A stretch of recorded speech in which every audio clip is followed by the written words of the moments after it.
National Broadcasting Company presents Radio City Playhouse, Attraction 11. Hollywood, California, Monday, June 29th.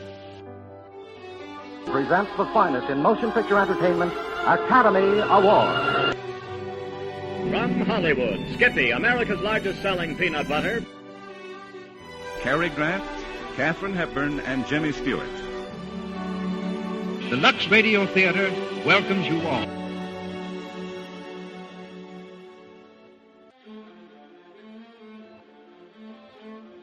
Hello everyone, and welcome to Drama and Theater, brought to you by Dwayne Old Time Radio. Before we get to today's drama, if you enjoy what I'm doing, let me ask you to subscribe to my channel. Subscribing is 100% free, and you will receive notifications on new posts. Lastly, if you have a moment, write a short 1 or 2 sentence review or give a rating on your preferred podcast service. A positive review or rating would help me out a lot. And now, on to the show. Oh yeah, and thanks for your support. I really do appreciate it. September 28th.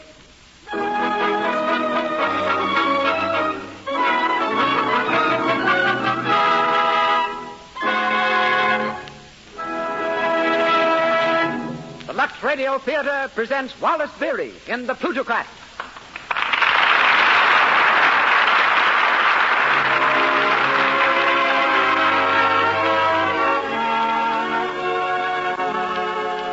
Presents Hollywood. Our stars, Wallace Beery, Clara Kimball Young, Marjorie Ram-beau, Cecilia Parker, and Eric Linden. Our guests, Victor Young, Walt Disney, Mickey Mouse, Donald Duck, and Carol Ann Beery. Our musical director, Louis Silvers. All brought to you under the direction of Hollywood's renowned producer, Mr. Cecil B. DeMille. Tonight, we celebrate the 100th broadcast of the Lux Radio Theater, and many of Hollywood's notables are here to observe the occasion with us. Among those in our audience, I see Madame Schumann-Heink, Carmel Myers, Sari Maritza, and Benny Baker. And to all our listeners, a hearty welcome from Lux.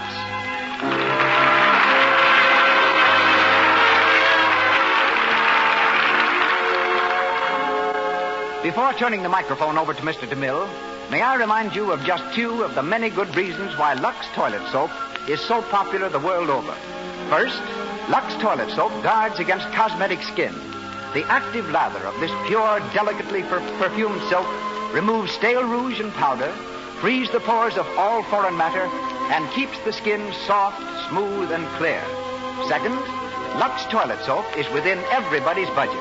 It costs so little, and all the family can use it. It's fine for baby's tender skin. Men prefer it for its full, rich lather. With your next order, remember to add and 6 cakes of Lux toilet soap. And now the man who has given us some of our greatest motion pictures and many of our most glamorous stars. Ladies and gentlemen, the producer of the Lux Radio Theater, Mr. Cecil B. DeMille.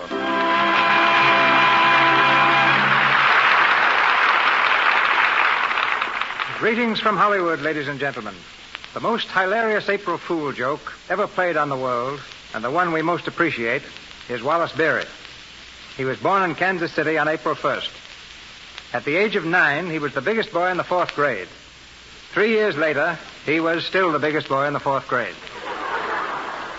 The faculty was amazed at his ability to resist education, and his schoolmates were completely awed by him. They called him Jumbo, which was not only descriptive but prophetic. For at 15, he left home and became the best-known elephant trainer in America, bossing Ringling's herd of 26. Wally followed this with a humble, even humiliating start as an actor. It was as a chorus boy in Babes in Toyland. When I first met him 20 years ago, I cast him as a German general in the first picture based on the World War, The Little America. He has since been an electrician, cameraman, director, comedian, and serious actor, breaking all records for motion picture versatility. The play in which he stars tonight is taken from the comedy by Arthur Goodrich, based on the novel by Booth Tarkington. Featured with Wally is an all-star cast. We'll hear Clara Kimball Young as Mrs. Tinker, Marjorie Ram-beau in the role of Madame Memorial, Cecilia Parker as Olivia Tinker, Eric Linden as Lawrence Ogle, and we'll hear Wallace Beery in the character of an American millionaire. He is starred as Earl Tinker in The Plutocrat.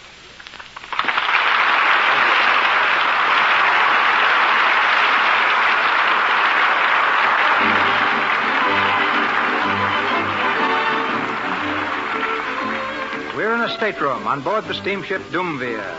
It's evening of the first day out, and already Mrs. Tinker has succumbed to the rolling sea. She lies in her berth, an ice bag on her head, a hapless, hopeless, helpless expression in her eyes. Earl, her husband, sits at her side, filled with concern.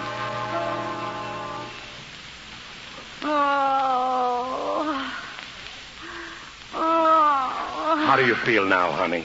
Terrible. Oh, gosh, I hate to see you feel like this. Ain't there anything I can do for you? No, just go away. Go away and let me die in peace. Oh, don't talk like that. Why, you ain't going to die. Folks don't pass out on account of a little seasickness. I'm going to. I never felt like this in all my life. Yeah, but we've only been out 7 hours, honey. It seems like 7 years. Oh, I wish I was back in Omaha. Oh, you'll feel better just as soon as we hit port. We'll be in Algiers in about 8 days. 8 days? Oh. You'll never even know that you were sick. Oh. You know, I was speaking to the captain just after dinner. He said all this talk about seasickness is just imagination. Not with me, it isn't. Well, you probably ain't seasick at all. You just feel bad on account of that lemon meringue pie that you had for dinner. Oh, I'm sorry. I'm sorry, honey. Don't. I didn't mean to, darling. Go away. Go away. Oh, honey, listen, please. What's the matter, Pa? Oh, it's your Ma. I think she's a little upset. All right, I'll take care of I her. tried to do something for her, but she keeps on telling me to go away. Maybe you'd better. Well, if you say so, baby. Seems a shame, though. Here we are, the first real vacation in 10 years, and your Ma has to go get seasick. Please, Pa, I think it would be a lot better if you left her alone. Huh? What's the matter with you? Nothing, I just... You look all green around the gills. Oh, don't. Say, you ain't got it, too. Olivia. Oh, my. Well, for Pete's sake. You get into bed there with your Ma, Olivia. I'll fix you up. You leave her alone, Earl Tinker. Yeah, but, honey, listen. I'll take care of her. You can't even take care of yourself. If you just let me alone, I can. Go on now. Go away. All right, all day. This is going to be a swell trip for me. I can see that. I'll be up in the lounge if you want me.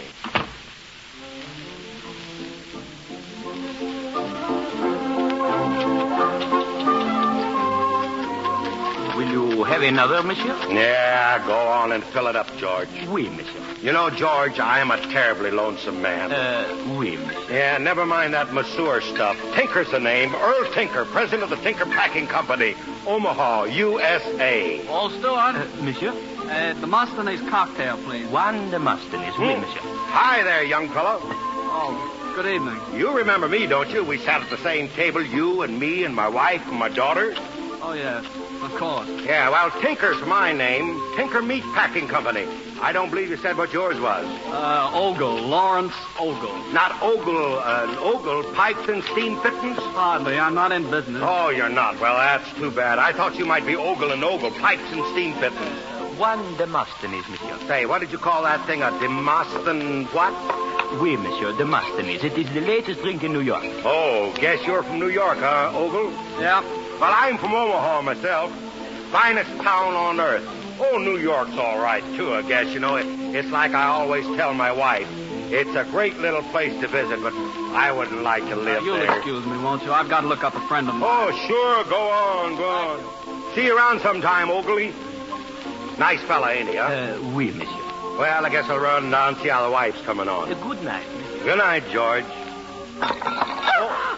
Oh, excuse me, lady. It is quite all right, monsieur. Yeah, I almost knocked your table over. I'm awfully sorry. It is nothing, monsieur. Nothing spilled on you, did it? No, monsieur. Well, let me get you another cocktail. Steward, Oui, monsieur. give the lady another cocktail. Of course. I guess I'm getting kind of clumsy in my old age, huh? Well, It is no harm done, monsieur. well, it's nice of you to say that. You know, a lot of folks would have been pretty sore, you know that. But it is not your fault. It's the ocean. I haven't learned to walk on it yet. Madame's cocktail. Merci. Yeah, guess I'll be going. Oh, please don't. No, sit down and keep me company. Say, I kind of like that, right down to my shoe tops. You know, my name's Tinker. Tinker, president of the Tinker Packing Company, Omaha, USA. I am Madame Moreau. I am not president of anything, and I live in Paris. Well, I'm sure glad to know you, Madame Mumsrow. I was thinking I'd have to spend this trip in solitary. You're a widower, I guess. Is it so evident? Yes, monsieur. You are a widower, Mr. Tinker? Me, a widower? Say, you wouldn't think so if you knew what would happen to me if my wife caught me talking to as good-looking woman as you are, Mrs. Gumsero. You are very flattering, monsieur. Mr. Tinker. Oh, hello there, Ugly. I thought you went to look up a friend. Well, I did, but... Come on, sit down. Mrs. This is Mr. Ugly. He sits at my table. He's from New York. I'm not holding it again, no. How do you do, Mrs. Monroe? How do you do? It must be quite thrilling to feel yourself a real New Yorker, Monsieur Ogle. Well, in a way. Such a wonderful city. Say, what's New York got that Omaha ain't got? That's what I'd like to know. All the arts, Mr. Tinker, music, the theater, painting. Don't talk to me about the theaters. I saw one of them plays in New York just before I caught this boat. Never again. You did not like it, monsieur? Like it? You couldn't tell what it was all about. What play was it, Mr. Tinker? Oh, I don't know. It was some crazy thing called the pasturage scene or something like that. The pastoral scene? Yeah, that was it. Yeah, that was it.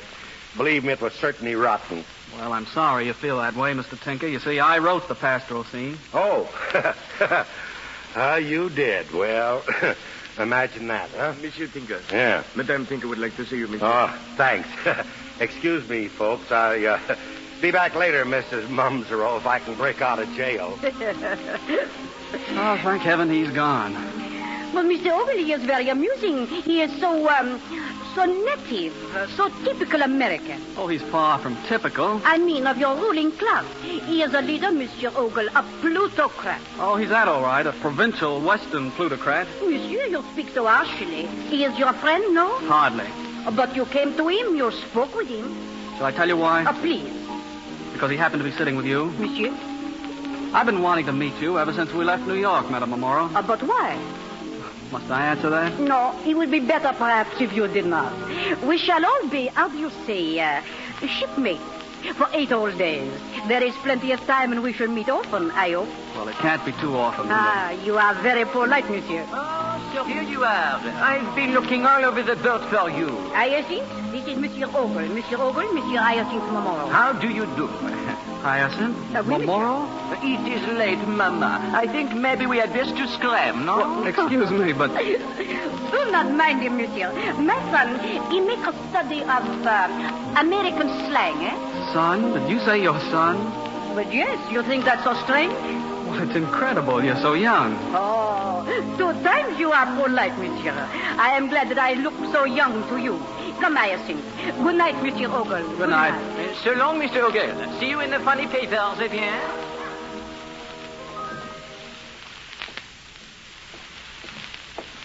Well, Mama, you have found a rich American? 2 of them, Hyacinth. One young, one not so young. The not so young American is the richer, I think. Ah, hot stuff. Well, I say good night, Mama. Do bien, mon cher. Maybe when we reach Algiers, we have plenty of money, no? Maybe. Maybe when we reach Algiers, yes, perhaps. Go now to your cabin, Hyacinth. I am going to walk a bit on deck. Very well. Toodle-dee-doo, Mama. Take me back to Omaha. Take me back. Oh. Hello, Miss Bumsero. Monsieur Tinker. Say, you ain't turned in for the night, are you? In a little while, monsieur. Oh, don't do that. I was just back on the way to the lounge looking for company. It is too bad. But there is always tomorrow and the next day and the next, is it not so? Well, My chair is out on the promenade deck. If tomorrow morning after 10 you should be lonely... Yeah, well, I might be at that. You know, my wife and daughter ain't very good company right now. Then I will look for you tomorrow. Say, that'll be fine, Mrs. Maria.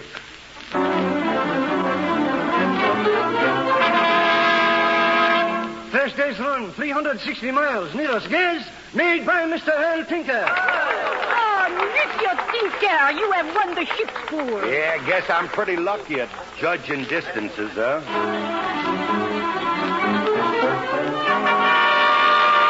Fourth day's run, ship's pool, won by Mr. Earl Tinker. Encore. It is incredible. It must be your company, Mr. Mumro.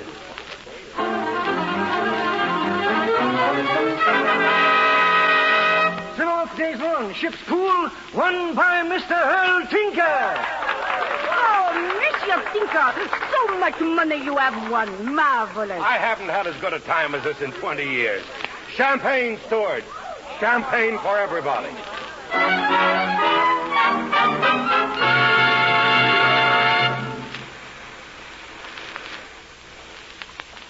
Oh, steward.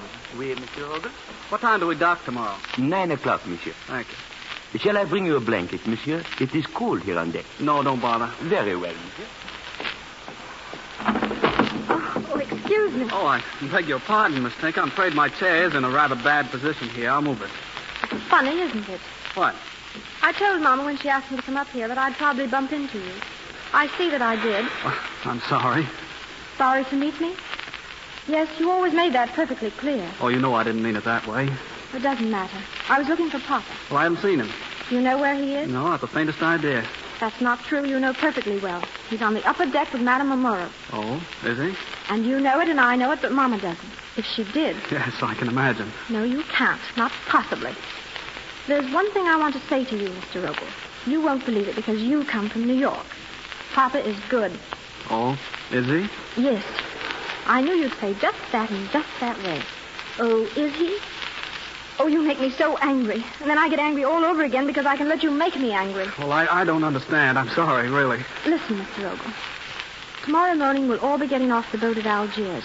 I'll probably never see you again. I said there was one thing I wanted to tell you, but there's more. I've sat at the table with you every day for 8 days. It hasn't been pleasant for me, not any pleasanter than it has been for you. And I know how unpleasant it's been for you. Well, really, Miss Tinker... Don't interrupt. I know what you think of Papa, what you think of me because I'm his daughter. You think he's just a common, ordinary, provincial Westerner that happens to have some money. Well, he isn't. You think you're oh so vastly superior. Well, you're not. And if you only knew what he thinks about you, of course that wouldn't matter to you, not one bit. He hasn't understood your unpleasantness. He just thinks you don't know any better. And you think I do? Of course you do. Thank you. If I see your father, I'll tell him you're looking for him.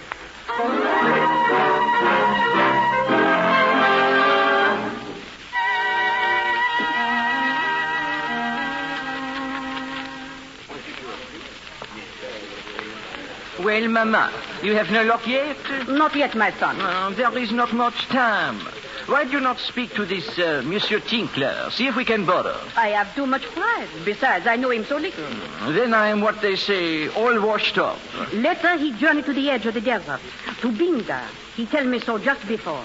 You mean perhaps we go to Binda also? It is not impossible. Life, it is just an adventure. Is it not so? Eh bien. Perhaps at Binda, I feel much different. I do not know.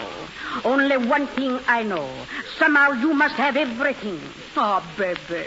You wish to be an impresario, a great manager of the opera. Is it not so?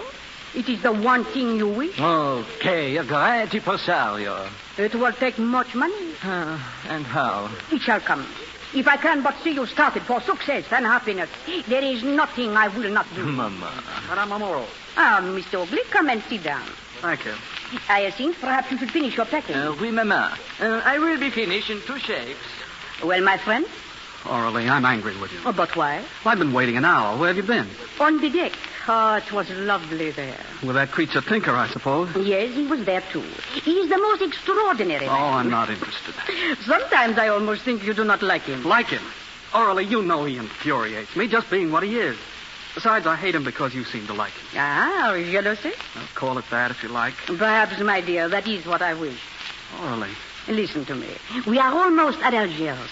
You promised me that you will take that trip by automobile to the mountains to Binda. Yes. Once, years ago, I took it. Oh, I wish I could do it again. Well, why don't you? Africa. It is a place of magic, a place of strange enchantment. It changes people. For that, I could wish not to go back to Paris, but to stay. Just to see Africa bewitch you. Well, I'm bewitched already. Orally, come with me to Binda. I can take a motor and we can drive through the wilderness, over the mountains, lost, away from the world, together. It would not do. You see, I am very conventional. But with your son. Ah, he goes too? Of course. Well, perhaps. I wish very much to go to Binda. Well, here I am again, Mrs. Numero. Good evening. Oh, you here, Oakley? Yes, I was, but I'm leaving now. You won't forget, Mrs. Oh, no. Of course not. Bonsoir, monsieur. I don't think the young fella cares about me, huh? Well, our last night out, Mrs. Number-O. All packed? My son Hyacinth has just gone to finish. Yeah, say, what did you say his name was? Hyacinth. Hyacinth. That's right. I can never remember which flower he is. Monsieur Tinker, you are sure you are going to Bindar? Yes, sir. Mama's got her heart set on Bindar. Where are you going? Well, I am still not certain. Well, I guess this is the last we'll see of each other, huh? Oui, perhaps. But I have a feeling, a very strange feeling, that we shall meet again, Monsieur Tinker. No. Oh, yes. Oh. Perhaps even at Bindar. That'll suit me. You are sweet, Mr. Tinker. Oh, go on. Tinker? Yeah. Hello there, honey. How you feeling? I thought you was down in the cabin. I'm feeling much better. I thought a little walk on deck would be good for me. Sure. Perhaps you will excuse me now, eh? Yeah, sure. Good night. Good night. Well, honey? Earl Tinker, was that Frenchy woman patting your shoulder? Who, me? My shoulder? Yes, your shoulder. No. You must be seeing things, sonny. Maybe. Good gosh, honey. You, what's the matter with you? You know, I haven't done anything. No? How do I know, Earl Tinker, what you've been doing while I've been seasick? I guess no married woman ought to take a sea trip with her husband unless she's a good sailor. No, honey. You know, every day on this trip I've been so lonesome. Oh, you've never been lonesome in your life. Well, listen, Mama, will you... Keep your hands off me, Earl Tinker. And listen to this.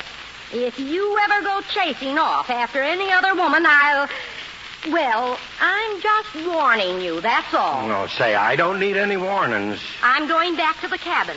And I think you'd better come, too. Yeah, I'll be right with you, honey. Gosh. Monsieur Tinker? Mm-hmm. Here is the Daily Bulletin, monsieur. You did not ask for it this afternoon. No. Thanks, George. You know, George... Oui, monsieur? Suppose there's a place that's just loaded with danger, and suppose a man's wife is just set on his going there. What can he do? Do? He must do nothing. He must go like a man or be a coward. Yeah? Well, I'm pretty much of a coward, but Mama insists on going to Bindar.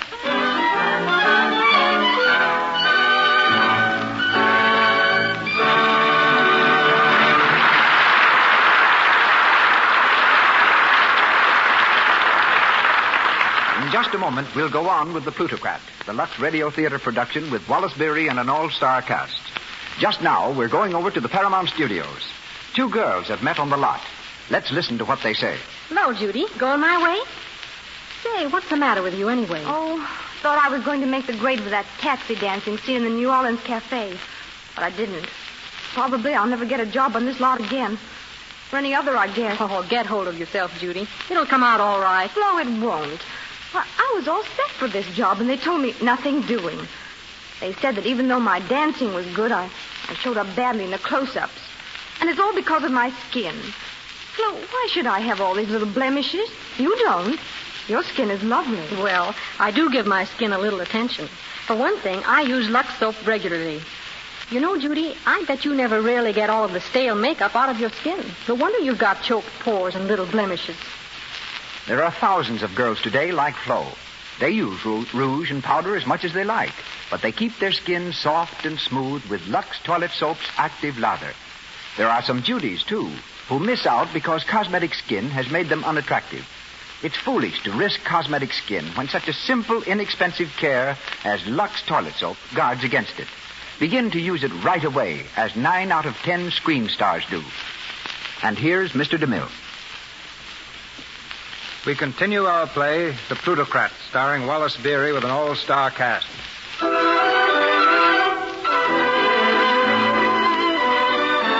Several days have passed, and our friends from the boat are now stopping at a tourist hotel in Bindar on the edge of the desert. Downstairs on the piazza, Lawrence Ogle, the New York playwright, is slumped in a chair, hands plunged deep in his pockets, his whole attitude suggesting despondency. From the courtyard comes Tinker. He greets the playwright effusively. Well, look who's here. Little old New York himself. How are you, Mr. Tinker? When did you arrive? This afternoon. That's so. I've been out on a little trip across the desert all day. Well, how you standing it? Standing what? Why, this place here, you know, the heat, flies, bottled water, and all that. Everybody jabbering around in foreign languages. Say, have you had any fleas yet?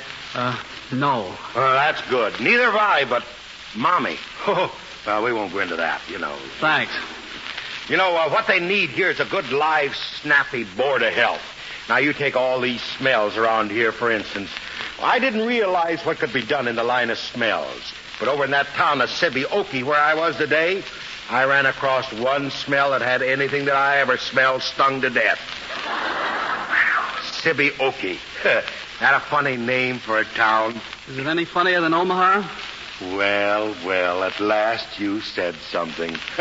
Up to now has been like talking to you has been like coming out on a train east from Chicago. Well, was listening to you the sort of thing one gets on trains west of Chicago? Sure, free and friendly. Well, that's one reason a lot of us stay east. Well, it would improve you to go west, you know. No, thanks. I prefer civilization. Now, what are you doing out here? That's what I'd like to know. Well, suppose you were asking Madame Memorial about that. Madam, is she here? You don't expect me to believe you didn't know she was coming. Well, what in thunder are you talking about? Papa? Yes, Olivia? Mama wants to see you, Papa. Oh, yeah. Where's she? Upstairs. She wants to know where you've been. Well, I've been right here talking to Mr. Ogley. You know, remember Mr. Ogley, baby, there? Yes, I remember him. Yeah. Thanks. Mr. Tinker? Mm-hmm. A letter for you. It was left at the desk. Oh, at the desk? Oh, I see. Thank you, Georgie. No trouble at all. Left at the desk? That's funny. Yeah, ain't it? Must be a bill. And a lavender envelope? Well... and perfume, too. A perfume bill? Yeah. You can't tell anything about these foreigners. You know, they do funny things sometimes. I guess I better run on upstairs and see you more. So long, Mr. Ogley. Of course, Mr. Ogle, that bill is really a note from your French lady. She isn't my French lady. I saw you arrive with all those bags. You didn't look very happy. I wasn't. You don't look happy even now. I'm not. Goodbye. Aren't you going to stop and have tea with me? Tea with you? Why not? Besides, I want to talk to you about yourself. Oh, what again? I was rotten to you on the boat, wasn't I? Tell me, was it you who suggested this trip to Bindar, or was it your French lady? I tell you, she isn't my French lady. Which? She suggested it. Then she is after Papa, isn't she? Yes. She as much as told me so right after we arrived here. And that's why you're looking so miserable. Of course, she's nearly old enough to be your mother. No, don't rub it in. It's all over with now. I just made a fool of myself. That isn't the worst. I'm a failure. A failure, the great Mr. Ogle? I had a play on in New York, the pastoral scene. Yes, I know. I saw it. Did you like it? Not much. You were right. It's a flop. I thought it'd be such a surefire hit that I took this trip on the strength of it. And here I am on the edge of the desert, flat, stony, broke. Not really. Isn't it a laugh? When you remember how cocky I was on the boat. I've sort of shrunk a bit, haven't I? Think of you being humble.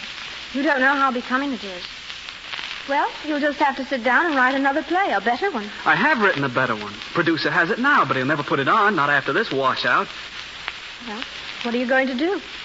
I haven't the remotest idea. I haven't even got a return ticket. Of course, Papa'll advance you some money. Oh, no. You wouldn't take it? Not from him. Oh, you are a darling. What? You see, I've changed, too. Well, I should think you had. I hated you on the boat. Partly because you were so aloof and patronizing in New York. But down underneath, you're strong and gritty and chivalrous and impossibly masculine and stubborn, just like Papa. What? Olivia. Yes, Mama? Your father. Where is he? Where is he? Why, he said he was going upstairs to see you. Didn't he see you? He did not. He sent me a note. A note. Listen. Dear Mama. He always calls me Mama when he's up to something. Go on. There's some folks I got acquainted with wants me to go out and eat some of this famous Arab cuckoo. Now, what in heaven names are cuckoos? Maybe he'll explain. Oh, he'll explain all right. He'll explain plenty. Listen to this. You and Baby go right ahead and have your dinner. I'll be back early. At least, pretty early. Lovingly, Earl. Did you hear that? Lovingly. But, Mama, there's nothing wrong in that. Oh, yes, there is. No man ever sends love to his wife unless he's making love to another woman. Mama. Well, I'll find out who it is. I'll find out. And when I do... Ah, Monsieur Auguste. Oh, good Lord. Who is this? Bonjour, madame. Mademoiselle. How is tricks, eh? How do you do? I've seen that young man someplace. Oh, but yes, madame. On the boat, perhaps, I was traveling with my mama. Mama, let's go upstairs. Just a mother stopping here now. Ah, you said it, madame. But where she is, I do not know. She says she's gone to eat this famous Arab food. Oh, indeed. Mama, please. And was that famous food called by any chance cuckoos? Cuckoos? Cuckoos? What is cuckoos? That's what I'd like to know. So he's with her, is he? Mama, don't. Don't let me alone. He was with her all the way over on the boat, patting his shoulder. I saw her, and he's with her now. Just wait until he comes home. I'll cuckoo him. Just wait.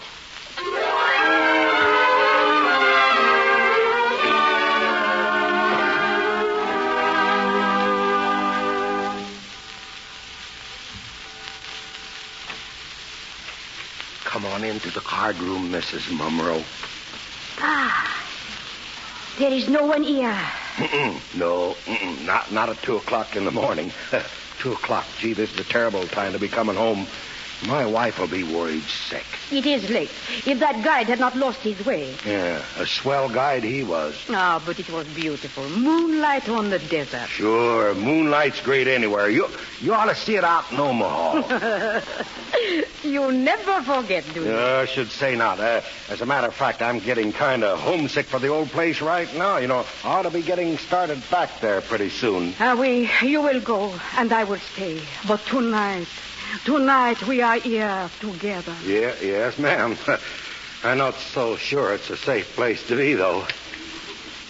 You turn on the lights? Must we have lights? Well, I guess it's more according to Hoyle. Besides, I got to shoot upstairs in a minute. Oh, no, not yet. See, I sit down just to make you sit down. Well, I'll stay just a couple of minutes, that's all. Have you never wondered about me? Who I am, where I come from? Well, maybe I have, in a way, but I wouldn't have thought about asking you. I want you to know.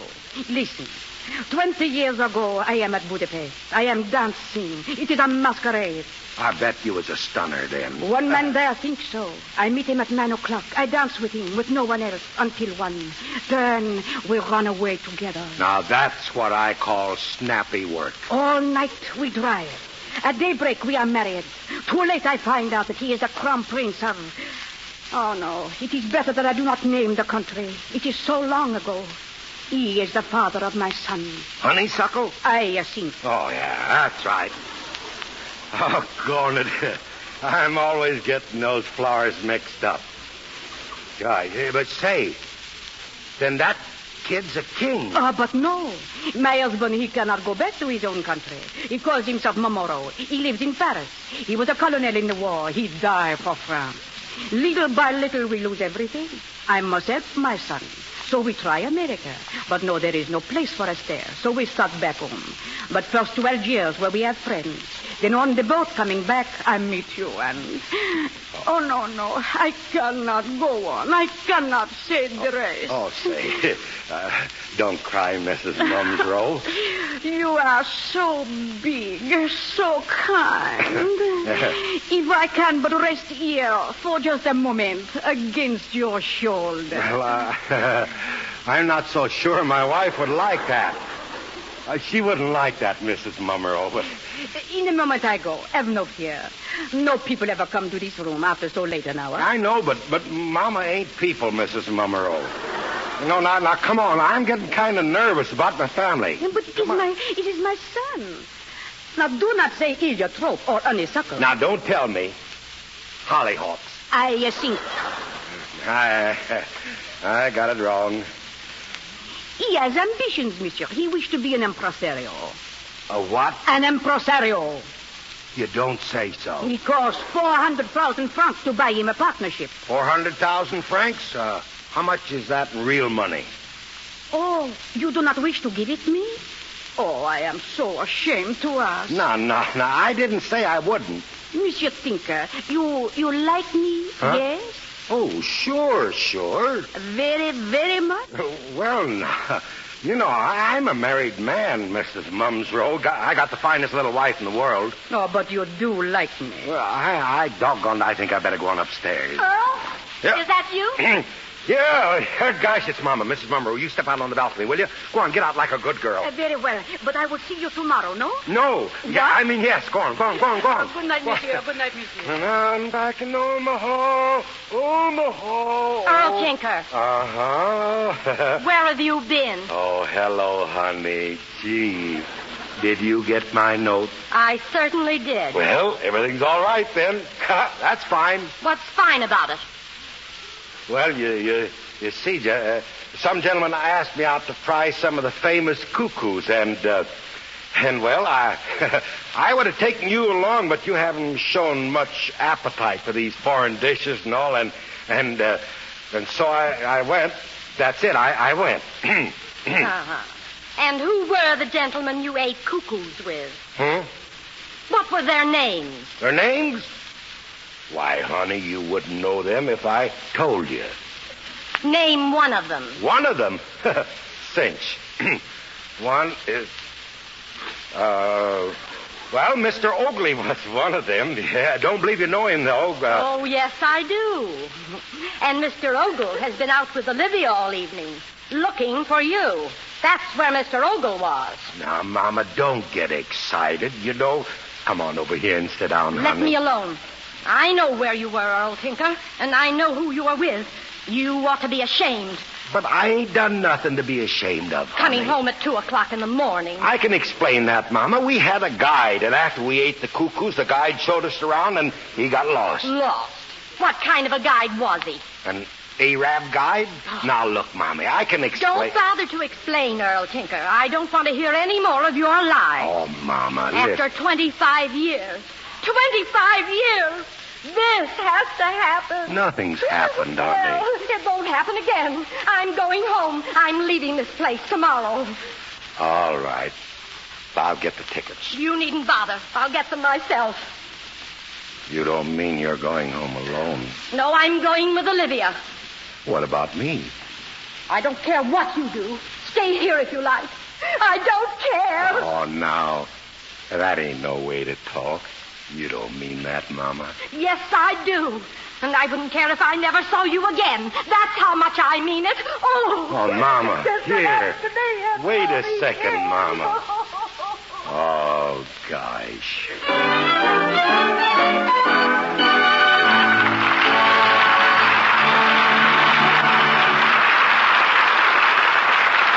We pause for station identification. This is the Columbia Broadcasting System.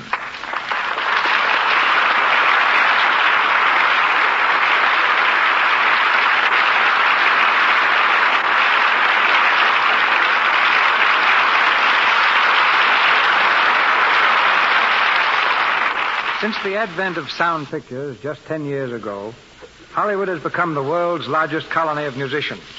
Victor Young is an outstanding member of this group. His career as a violinist ended abruptly when Victor tore up a $500 a week contract because it called for popular music. Then he changed his mind. Although symphonic music still dominates his private life, Victor has composed over 60 popular songs. The first one he wrote, Sweet Sue, was an immediate hit. A composer and conductor at Paramount Studios, he also directs the orchestra on the Shell Chateau Radio Hour Saturday nights. Ladies and gentlemen, Mr. Victor Young.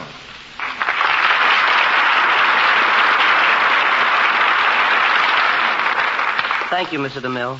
I've had many surprises since coming to Hollywood, but none as great as discovering how enthusiastic the picture stars are about good music. Joan Crawford, who is studying voice, is a steady patroness of concerts. Edward G. Robinson, who won his fame in gunman roles, is happiest when he's conducting an orchestra. And his daughter is an excellent singer. Take Wally Beery. He invites you to his home for dinner, and all you do is listen to his little daughter, Carol Ann, play the piano. Lisa Landy is a pianist and composer. So is Lionel Barrymore. Loretta Young seldom misses a concert, while Myrna Loy, Gloria Swanson, and Herbert Marshall are all great music lovers. And most of our stars were present a few weeks ago at Leopold Stokowski's concert in the Hollywood Bowl, when Victor conducted the first rendition of his remarkable musical Pictures of the Desert known as Arizona Sketches. I've got a confession to make about that composition. I've never been near Arizona. Beasley had never been to Spain when he wrote Carmen. Do you rely solely on imagination, Victor, when composing? Well, I get a lot of inspiration playing poker. Oh, collecting other people's notes, huh? No, I always lose. But the other day I was told to write a song for Carol Lombard's next picture, so I played poker. As I was driving home at 4:30 in the morning, I ran into a tune, stopped the car, and wrote it on the back of an envelope. I once wrote a song on the back of a Lux soap wrapper. If the tune was as good as the soap, I would have had a real hit. Frankly, Mr. DeMille, the hardest thing about being a musical conductor is to be invited to talk on a radio program. I'd much rather play. Then why not play the song you wrote for Mary Ellis' latest picture, Fatal Lady? Je vous adore. I'd be glad to.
Back to our play, The Plutocrat, with Wallace Beery and an all-star cast featuring Clara, Kimball Young, Marjorie, Ram-beau, Cecilia, Parker, and Eric Linden.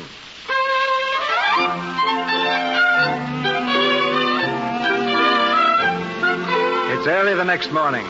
In the sunny dining room, Olivia sits at a small table, waiting for her breakfast. Lawrence Ogle, attired in a waiter's apron, comes to her side and addresses her in respectful tones. Good morning, miss. Would you care for your breakfast now? Yes, I'd like some. Lawrence Ogle. Yes, miss. What are you doing in that apron? Well, I'm the waiter, miss. The waiter? Why?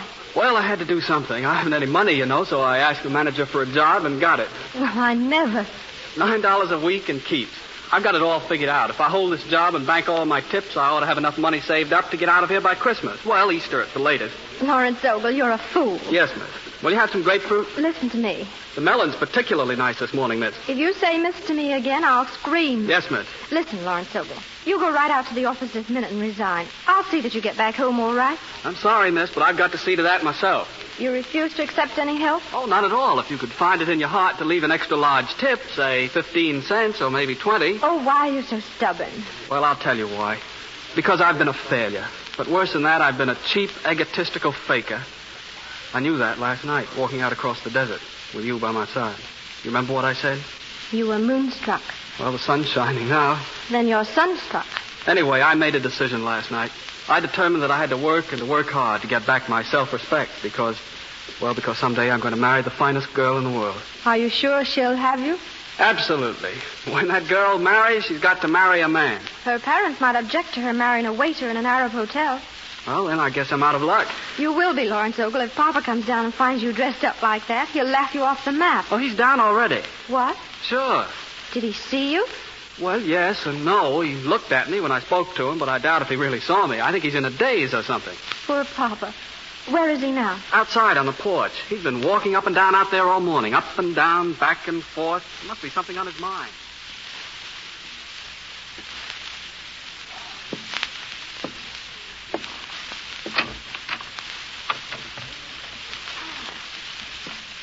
Yes. Oh, good morning, Miss Bummerow. I have been looking for you. Yeah?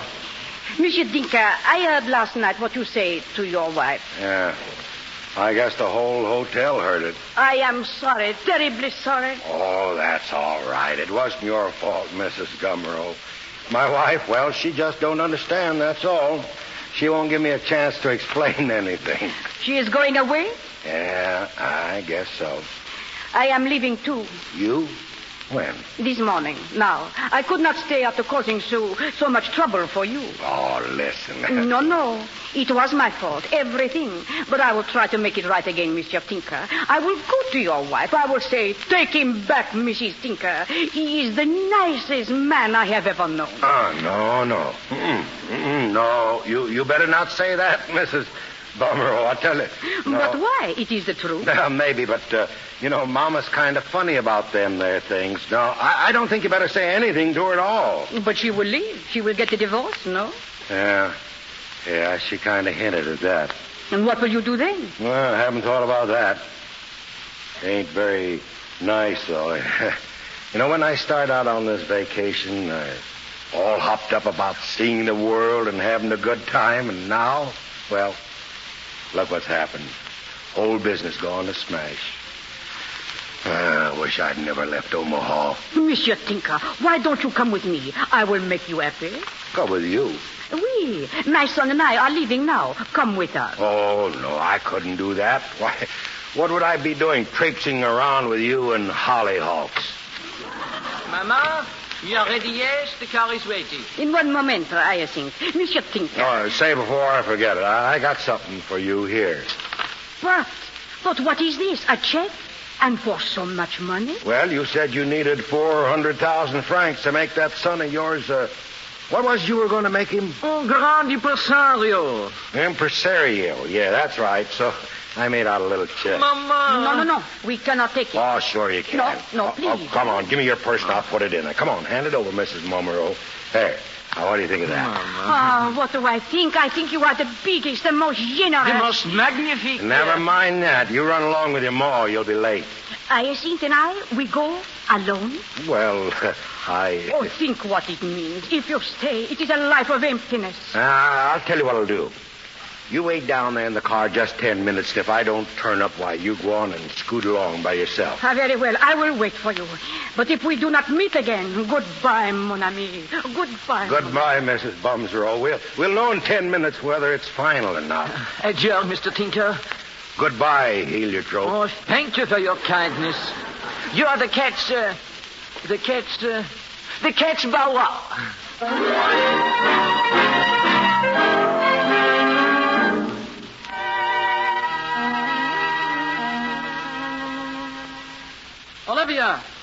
Olivia. Oh, here you are. What's all the excitement? And where is your waiter's apron? It's off. Gone. For good. Oh, thank heaven. I suppose you were fired. I was not. I quit. Listen, I just got a telegram from that New York producer. Remember that second play I told you about? Yes. Well, listen. We put your other play in rehearsal before Paschal Scene closed. Didn't want to tell you about it because we weren't sure we'd open. We did. Last night. It's a knockout. Biggest thing in years. Oh, Lawrence. Sending a check for $5,000 in advance of royalty. Oh, it's marvelous. Olivia, will you marry me? What? Marry me. You know, wedlock, matrimony. I'm crazy about you, Olivia. Honest, I am. Oh, Lawrence. Say it again. I'm crazy. Olivia. Oh, Mama, come here. I've got news for you. Oh, where's your father? Where is he? I don't know. Mama, listen. I'm going to be married. Oh, don't bother me with things like that now. Your father's gone. What? Oh, he's gone. Left with that Frenchy woman. Mama. Sure, Mrs. Tinker? Of course, I'm sure. She left a half an hour ago. The clerk told me. I've looked all over for Earl, and he isn't here. Oh, it's all my fault. I told him I never wanted to see him again. And he believed me. Mama, when did you tell him that? Last night. I didn't mean it. I just wanted to frighten him. And now, Don't cry, Mama. Please don't cry. It'll be all right. I'll never see him again. Oh, there, Mrs. Tinker. And she won't treat him right. I know she won't. She'll let him go out in the rain without his rubbers. He always forgets his rubbers. And who's going to make him change to his heavy socks when the snow's on the ground? He'd never think of that himself. Oh, Mama, please. Oh, why did I ever say such things to him? Hello, why? folks. Hello, folks. Oh, Earl, darling. Say, what is this? Oh, Earl, you've come back. You've come Sure, back. I've come back. You seem kind of glad to see me, too. Oh, I am. Where were you? Oh. Well, no place in particular. I walked down the road a ways. There's a jewelry store down there, an Arab place. I thought, well, maybe you'd like a piece of that Arabian jewelry, so I brought you some. Here, honey. Oh, Earl, thank you, darling. Then everything's all right again? I mean, you ain't sore at me or nothing like that. Of course not. Well, that's fine. That's fine. Papa, I'm going to be married. What? Married? Yes, Mr. Tinker, she's going to marry me. Why? Well, because she loves me. And I love her. Well, I guess it's all right with me. Olivia always has her own way anyway. Shake. Thank you, Mr. Tinker.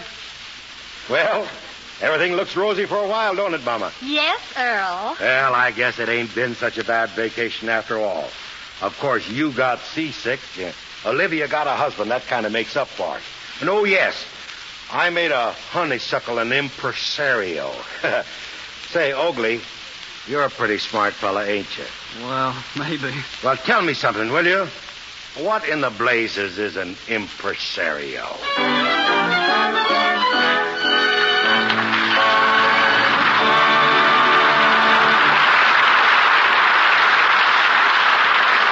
He leaves the Plutocrat on the eve of his return to Omaha, but will call Wallace Beery and Cecilia Parker back to the microphone shortly.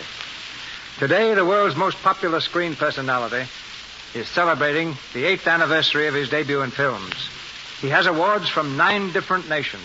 President Roosevelt, Queen Mary, and Benito Mussolini are among his most ardent admirers. In Alaska, he's warmly received by the Eskimos, while in Ethiopia, even the war failed to stop the showing of his pictures. In France, where he won membership in the Legion of Honor, he's known as Michel Souris. The Japanese call him Mikikuchi. The Spanish, Miguel Ratoncito. His name, as you may have surmised, is Mickey Mouse. To Mickey, the world owes an immense debt of gratitude. But a still greater debt is due the man standing beside me now. Ladies and gentlemen, the creator of Mickey Mouse and the Silly Symphony cartoons, Mr. Walt Disney. Thank you, Mr. DeMille. My knees are knocking together so hard they sound like a riveting machine. Maybe I'd better sit down. Come on, Walt. Stand up to the microphone. Are you a man or a mouse? Well, after associating with mice for so many years, I sometimes wonder myself. You see, as a matter of fact, Mickey and I have been pals long before he became an actor. His real name is Mortimer. But no regular fellow likes a name like Mortimer, so he changed his name to Mickey. But it was not until Walt Disney made the first cartoon in sound, ladies and gentlemen, that Mickey attained star proportions. That film was called Steamboat Willie, and it was the late Roxy who had the courage to release it. I suppose, Walt, that the motion picture industry thought you were crazy to put sound in an animated cartoon. Yes, completely nuts. You know what they're saying about you today, now that you're making the first feature-length animated picture, Snow White and the Seven Dwarfs. I can imagine. What have you heard? Well, perhaps you better imagine that, too. Anyway, how do you feel about it? Well, Mr. DeMille, any picture's a gamble. But we're betting $750,000 that Snow White will be good entertainment. My bet's on you. And now, ladies and gentlemen, I think we should cross-examine the young fellow on whom Walt bet his money 8 years ago. Mickey Mouse, take the stand. Yes, Mr. DeMille. Mickey, how does it feel to have the whole world celebrating your birthday? Yes, Mr. DeMille. I mean, swell. Who's the better actor, Mickey? You or Donald Duck? Oh, gosh. I don't know. Mickey's an actor, Mr. DeMille. Donald's just a clown.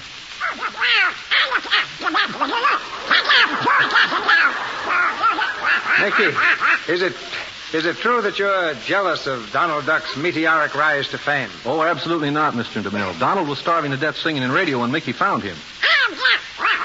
I remember on the airwaves he was like a duck out of water. Yeah, just a wisecracker. Donald, get off Mr. DeMille's neck. Let go. There now. That's more like it. Remember, you're a star now. Yeah, and he's got a valet who washes his face with Lux soap.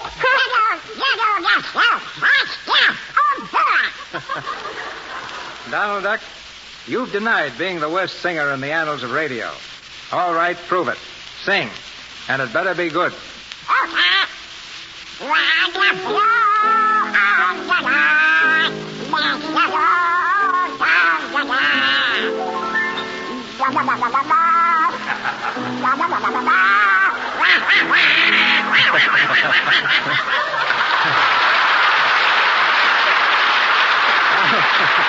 Donald, I apologize. You're wonderful. Thank you, Walt. Good night, Mickey. Good night, Mr. DeMille. Good night, Mr. DeMille.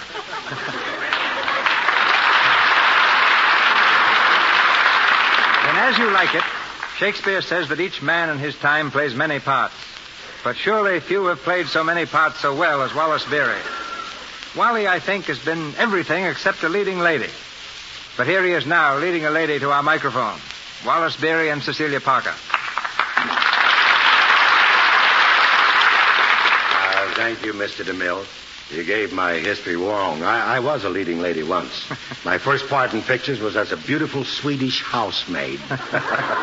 Were you as beautiful then, Wally, as you are now? Well, Cecilia Parker here takes care of the good looks department.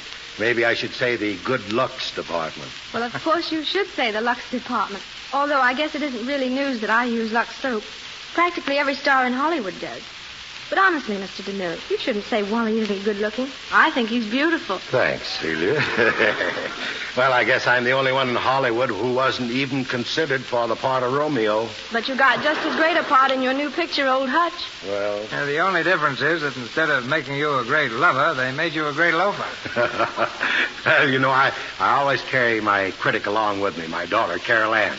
You know, maybe you'd like to hear from here. Come here, Carol.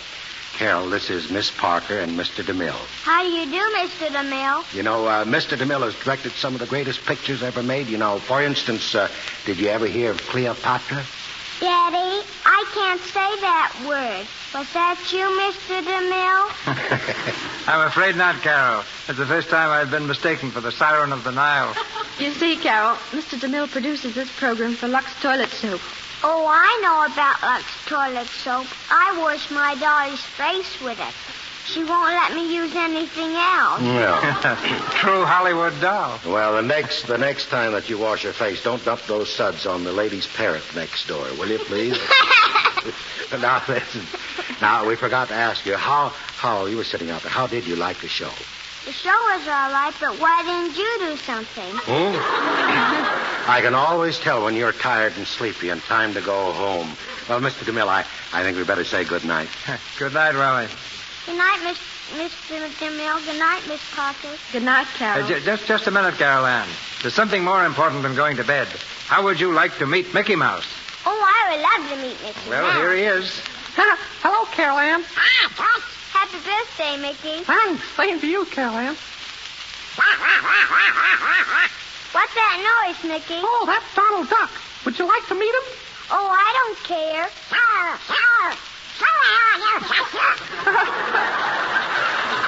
Donald, meet Carol Ann. I guess you've heard all about Donald. He's an actor. Do you want to hear him recite Little Boy Blue? Oh, I don't care.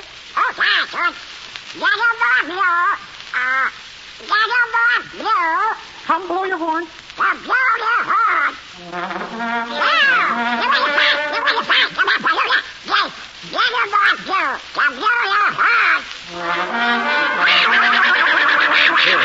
Here, Donald. Don't make so much noise. Control yourself. Come on away here. Good night.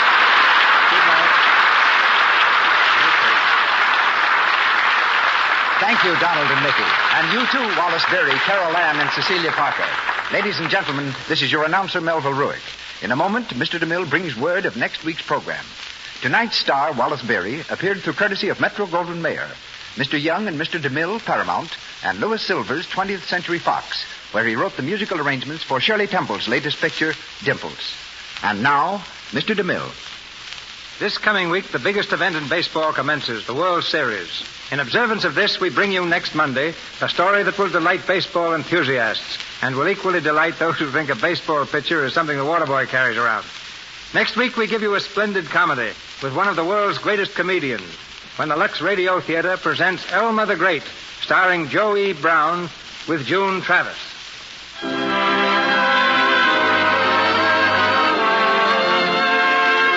Our sponsor sponsors, the makers of Lux Toilet Soap, join me in inviting you to be with us next Monday night when Joe E. Brown steps up to the plate in the Lux Radio Theater presentation of Elmer the Great by Ring Lardner and George M. Cohen.